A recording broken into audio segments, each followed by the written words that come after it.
at social media, it's easy to think that you have to fly halfway around the world to make interesting travel photography, but there's something to be said about exploring our own backyards.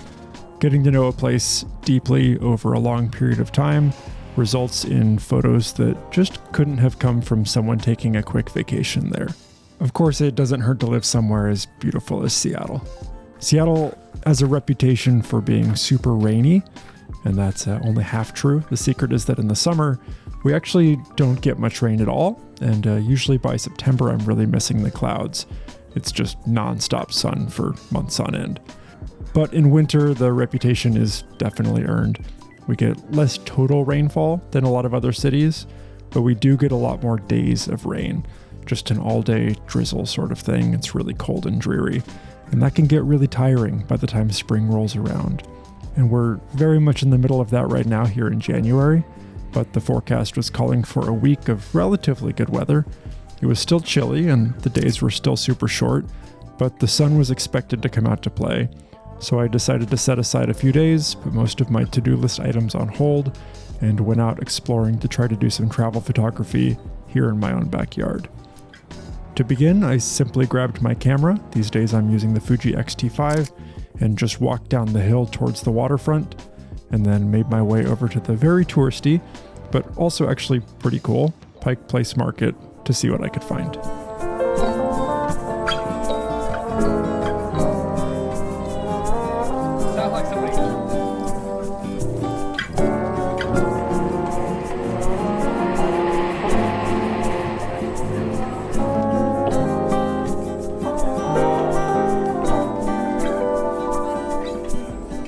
So Pike Place Market is one of the most touristy spots in the city. Pretty much everyone goes there on their first time to Seattle. But I actually think it's pretty cool, even as a local. And whenever I'm in the area, I try to go through and at least do a quick walkthrough. But I haven't really done that much photography there, so it was fun to treat this like a travel photographer would.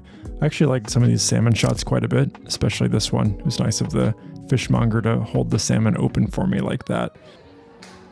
And then this area over here, I think has a lot of photography potential. And I really like this shot. It's probably one of my favorites from the first day of the project. This one's not too bad either. And then from there, I headed over to the aquarium.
I had never been to the aquarium before, but it was something that had been on my to-do list since moving to Seattle 3 or 4 years ago. I'm not normally a huge zoo or aquarium person for photography. It's just not that interesting to me to photograph animals in captivity, but I just wanted to check it out, and I thought it might be interesting to approach it more like a street photographer would and focus on photographing mostly the people interacting with the scene, interacting with the animals and the architecture and each other. I think I got a couple interesting shots here, and then maybe a couple interesting ones of just the animals as well.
There's just something about being on a ferry. It's one of my favorite things about living in the Pacific Northwest. In this case, I was heading over for just a very quick trip to Bainbridge Island. By the time I got there, it would be pretty much dark. So the whole point of this trip was essentially just to take the ferry ride, especially during golden hour like this. Ferries are just super photogenic. I'm not quite sure what it is about them, but I've taken dozens at this point, and the novelty just still hasn't worn off even after living here for 3 or 4 years. And in this case, I got some shots that I'm really happy with.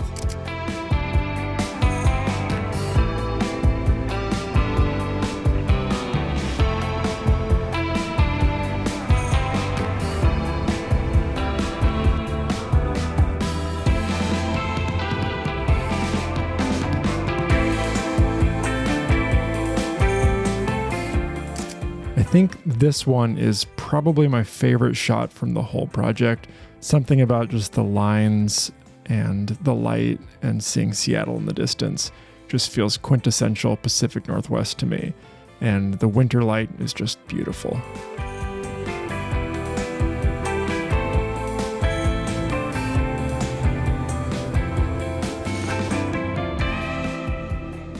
So I pulled into Bainbridge Island right at sunset. It was almost dark and the next ferry wasn't until it was dark anyway. So I decided to run into town and get fish and chips at a place called Proper Fish.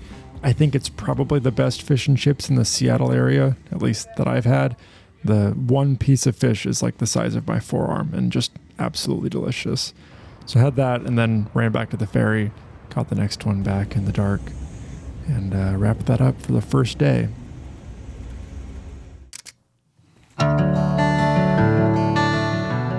Well, we're not in Seattle anymore, folks. Decided to do a quick day trip up to the Whidbey Island and Anacortes and Deception Pass State Park area. Wasn't sure exactly where I would end up, but the first stop was looking for some birds. This time of year, a bunch of birds migrate down from Alaska and Canada, a bunch of bald eagles, and then some snow geese and tundra swans and other big, interesting birds. So I stopped off at this, wildlife refuge area and was looking for some snow geese. I'd seen some cool photos of entire flocks of snow geese taking off at the same time. Didn't see any of that, but saw some bald eagles and good to stretch the legs for a little bit after the 1 hour drive up from Seattle.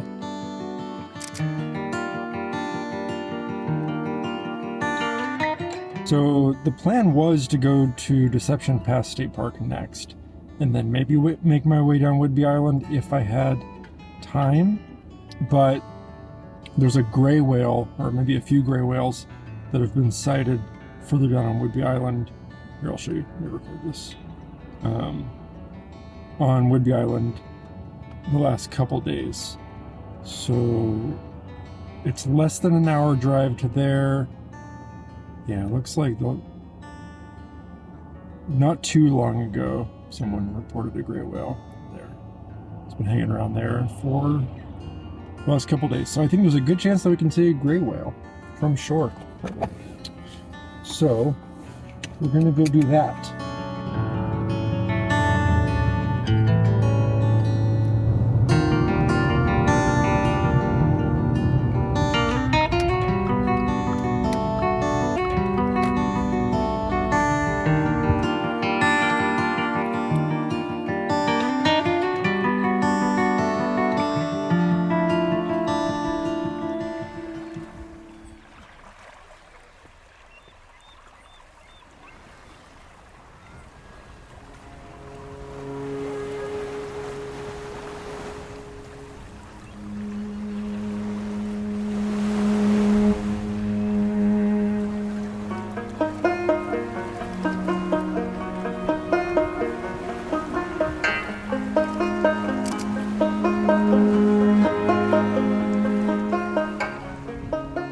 I don't know how much this comes across on video, but it is so cool to just be able to see whales like this, especially right from shore without having to pay for an expensive whale watching tour.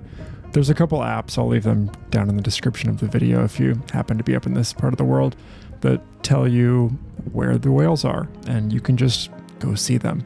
These are gray whales. They migrate up and down the west coast. I think they spend summers in Alaska and then go down to give birth near Baja, California, and some of them hang out around here for quite a lot of the year, actually. It's really cool.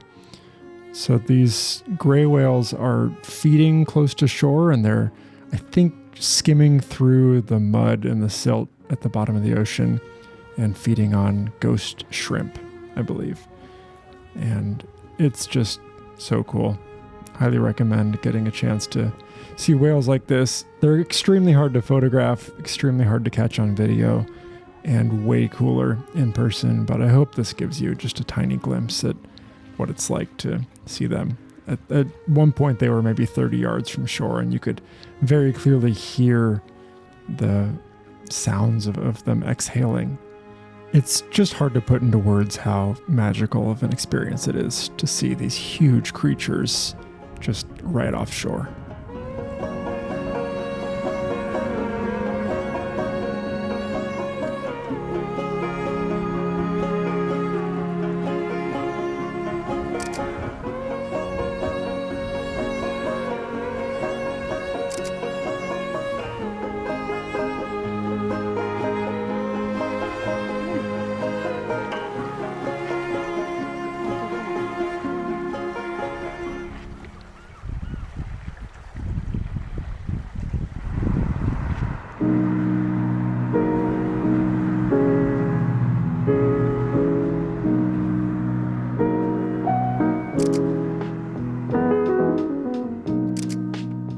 From there, I drove back up to Deception Pass State Park. From what I understand, this is the most popular state park in Washington, and for good reason. It covers the area around the gap in between Whidbey Island and Fidalgo Island, and this narrow channel is one of just a few entrances and exits to the Puget Sound.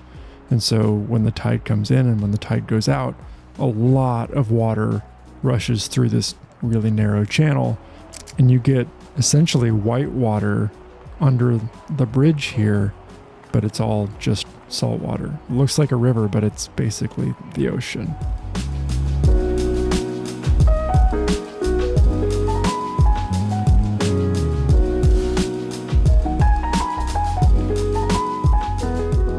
This is a really cool area. I didn't have much time to explore it this day, but I've been here a bunch of times. I just basically walked along the bridge and then back, and then by then it was dark. But it's a beautiful place, and I'm definitely going to come back here again soon. Maybe do some camping and a little bit more hiking.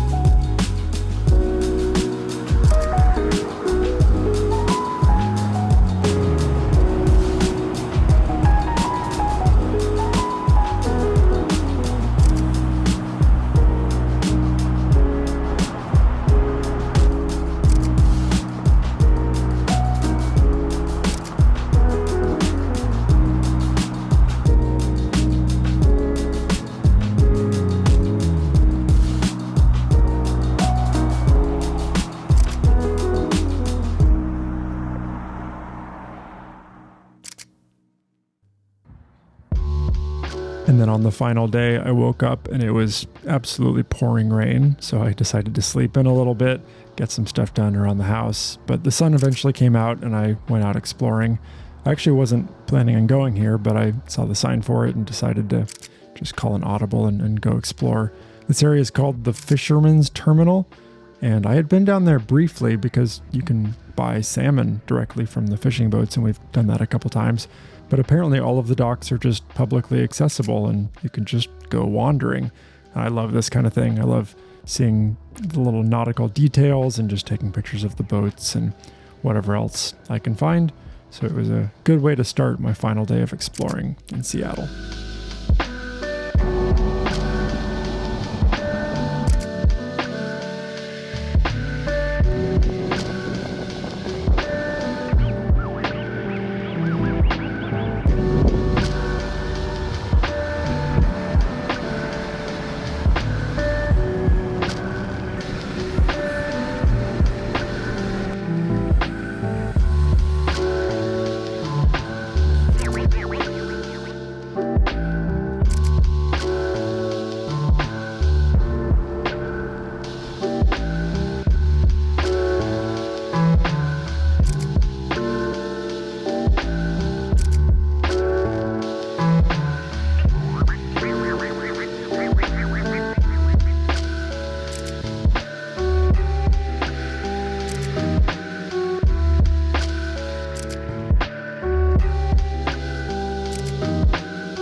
Next up was Discovery Park, a huge park over in the Magnolia neighborhood. There's some beautiful forests there, but this time of year it's sort of in winter mode and not particularly photogenic. But as you get closer to the water, there's a view looking out towards the Puget Sound that's just absolutely stunning. On clear days, you can see across to the Olympic Mountains. We got a little glimpse of them on that day, but you can also normally, when the sun's out and there aren't too many clouds, see Mount Rainier just there looking south. But it was covered by clouds today. But still a beautiful park, really nice to get out for a little hike. I made my way down to the water, and down by the water's edge, there's a lighthouse there. It's called West Point Lighthouse. And the light wasn't particularly interesting, but I think I still got a few shots that aren't too bad.